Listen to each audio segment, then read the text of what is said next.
Hello friends, good evening. कैसे हैं आप लोग? आशा करते हैं अच्छे ही होंगे। मैं तो ठीक हूँ लेकिन सर में दर्द है। मैं मार्केट गई थी ना, तो मेरे सर में दर्द हो गया है।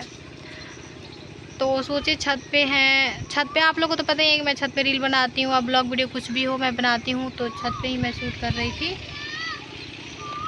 देख सकते हैं आप लोग, इसी पे बैठी हूँ मैं शूट कर रही हूँ। और काम चल रहा था छत पे। देखिए लो, यहाँ काम चल रहा है ना। यहाँ देखिए, ये दिख रहा है, ये इस पे काम चल रहा है। तो हम सोचे ब्लॉग शूट कर लेते हैं। तो आप लोग को पता ही होगा, जो हम लोग की भाभी हैं, गोरखपुरिया भाभी, उनका पेट में बहुत ही ज़्यादा दर्द है। वो मतलब रात से ही एडमिट है हॉस्पिटल में। अब मैं मार्केट गई थी तो उन लोगों का ब्लॉग ही मैं देखी कि हाँ भाभी घर पे आई हैं कि नहीं आई हैं, लेकिन ये मैं देखी थी कि हाँ वो हॉस्पिटल में एडमिट है। तो इसीलिए ना कहा जाता है कि किसी के मैटर में कोई ना पड़ो। आप आपस में झगड़ा करते हैं लो, कुछ ना कुछ हो ही जाता है। तो जब से मतलब महादेव भैया बोले और राधा दीदी में बात हुआ है कि उनमें डंडा वो करेंगे, उनमें डंडा वो करेंगे, तो देखिए आप अपने में झगड़ा करते हैं और लोग गुजरता फैमिली पे है, फैमिली झेलता है। तो इसलिए ऐसा नहीं कीजिए लो। झगड़ा करने से कुछ नहीं होने वाला है। प्यार से रहिए लो, अपना प्यार से वीडियो बनाइए लो। और हम भगवान से दुआ करते हैं कि हमारी भाभी ठीक हो जाए। और ये भी दुआ करते हैं कि भाभी को बाबू हो। अभी तो भाभी के प्रेगनेंसी में 1-2 महीना समय है, लेकिन भाभी को भगवान एक मतलब लड़का दे तो बहुत अच्छा होता। लोग बहुत ताना मारते हैं रक्षाबंधन के दिन। छन छन रिया सिया सारे रोती है लोग कि मेरा भाई नहीं है, मेरा भाई नहीं है।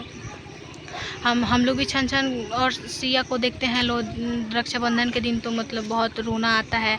अग्नि जी हैं, उनको राखी बांधती हैं लो, और सोनू जी हैं उनको, और एक रोशन भैया है, उनको राखी बांधती है लोग। बहुत मतलब देख करके अजीब लगता है। तो हम सारे लोगों से यही रिक्वेस्ट करना चाहते हैं कि ये अपने हाथ में नहीं है, लड़का लड़की पैदा करना अपने हाथ में नहीं है। जो भगवान देते हैं, वो जिसके नसीब में जो होता है वो भगवान देते हैं। और बेटा बेटी का तो बात ही नहीं कीजिए लो। भाभी अपने लड़कियों को अपने बेटा जैसा मतलब प्यार दुलार करती हैं। और जो भी हैं कपड़ा उपड़ा जो भी इतना अच्छा अच्छा कपड़ा पहनाती हैं, इतना प्यार करती हैं। एक थप्पड़ कभी भी हम लोग नहीं देखे हैं उनको मारते हुए। भले ऐसे गुस्सा करती हैं तो बोल देती हैं, लेकिन कभी भी थप्पड़ नहीं उठाई अपने बच्चियों पे। तो मतलब उस लड़का का क्या करना, जो लड़का हो तो। और लड़कियां आजकल जितना अपने माँ बाप के लिए कर रही है ना, उतना लड़का नहीं कर रहा है।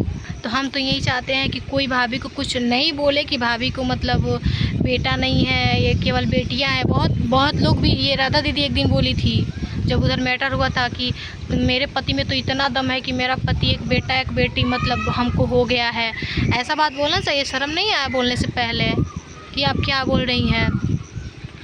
तो ये सारी चीज़ें आप लोग को भूल है कि आप लोग बोलते हैं सोशल मीडिया पे ऐसा नहीं बोलना चाहिए। और आप लोग सोचेंगे आई हम ज्ञान बांटने, इतने छोटे मतलब 1000 सब्सक्राइबर ली है और आ गई है ज्ञान देने। तो शुरू में सारा लोगों का यही हाल होता है, 10, 20, 30, 50, 100, 1000, मिलियन, करोड़ ऐसे ही जाता है। ये नहीं है कि आज कोई चैनल बनाया तो उसका मिलियन में चला गया। मेहनत करने से ही होता है।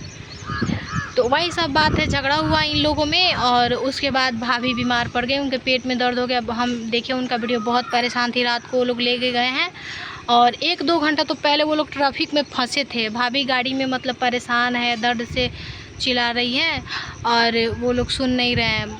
ट्रैफिक था तो उसमें तो कोई सुनेगा नहीं। और ट्रैफिक जब ख़त्म हुआ तो वो लोग निकले, तो वहाँ से हॉस्पिटल में ले जाकर और एडमिट किए थे लोग भाभी को। अब वीडियो तो हम देखे नहीं हैं, अब अपना ब्लॉग एडिट करते हैं और अपलोड करते हैं। उसके बाद में देखते हैं कि भाभी का मतलब क्या स्थिति है, क्या हाल, कैसी है वो। और भगवान से दुआ करते हैं प्लीज़ भाभी ठीक हो जाए और बाबू को कुछ नहीं हो। और हम लोग का भतीजा जो है अच्छा से इस दुनिया में आ जाए, ताकि हम लोग उसके बर्थडे में जाए, उसके जो बरखी होता है उसमें जाए, मुंडन में जाए, जो होता है हम लोग जाए और खुशी से बाबू को खिलाएं। भाभी के घर पे एक मतलब जो है एक फैमिली, एक वंश हो जाए जिसके नाम से भाभी का फैमिली आगे चले, भाभी का नाम रहे, भैया का नाम रहे। तो मेरा वैसे फ़ोन पकड़े पकड़े हाथ दुख जा रहा है तो हम बंद कर दिए थे। यही सब हम बोलेंगे कि आप लोग आपस में झगड़ा कीजिए और फैमिली झेले। तो महादेव भैया प्लीज़ आप भी किसी के मैटर में नहीं पड़िए। बोलने दीजिए, जिसको जो बोलता है, बोलने का केवल आदत है, बस बोलना ही आता है, दूसरा कुछ है नहीं। और भाभी को देखिए, भाभी को ध्यान रखिए, क्योंकि अभी आप दूसरे में पड़िएगा तो भाभी का ख्याल कौन रखेगा। अभी भाभी का मतलब सख्त ख्याल रखना बहुत ज़्यादा ज़रूरी है। तो अब क्या ही बोल सकते हैं, लोग हम ही पे उंगली उठाने लगेंगे। तो यही कहेंगे कि भाभी पे आप ध्यान दीजिए और उनका केयर कीजिए। और देखिए, क्योंकि बहुत मतलब रिस्क लेकर भाभी फिर से माँ बनने का फ़ैसला ली है। तो बाय बाय गाइस, मिलते हैं कभी फिर नेक्स्ट ब्लॉग में। आप लोग अपना ख्याल रखिए।